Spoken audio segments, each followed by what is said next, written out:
hankali hankali Abu Hassan kaya kuma ya kai tashi ilaha illallah aiki.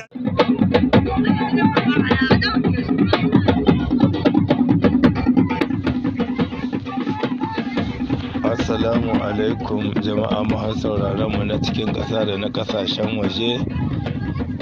To barkanmu da wannan sahiya da marece a cikin wannan lokaci da nake tura muku labari. Shugaban matasa na garin Kugubce wanda Allah ya ba ƙaruwar ya mace da kuma jika ɗa namiji na farko a cikin wannan ini na Laraba aka suna.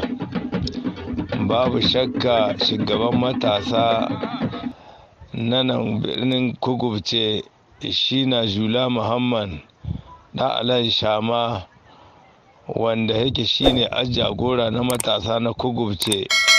To babu shakka shi na samu wannan karuwa a cikin wannan rana ta Laraba, za mu wayi sahiya Alhamis. To sai mu yi fata ubangiji Allah shi ba abin da an ka samu lahiya, kuma tare da tabbacin cewa an yi su cikin jerin musulunci.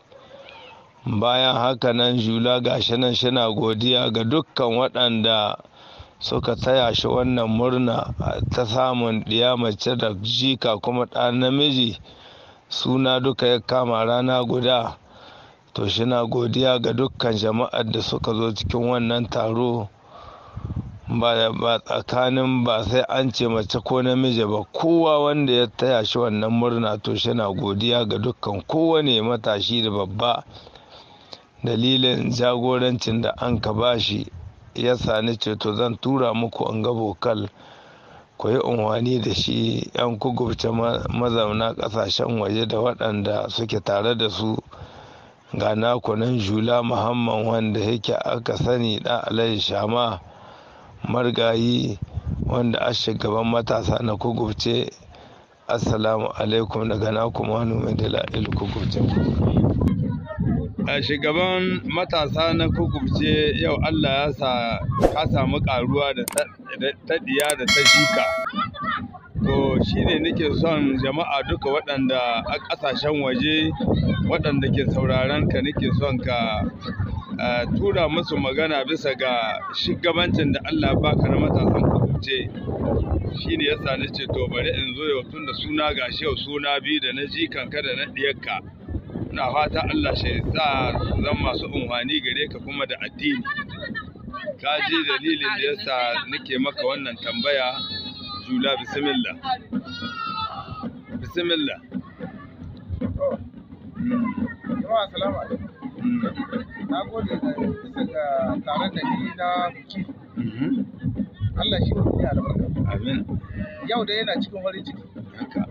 Mai daki na ta haihu kuma diya ta haihu. Haka. Na samu an yi ubangiji Allah ya sa an yi kyan ga lahiya. Haka.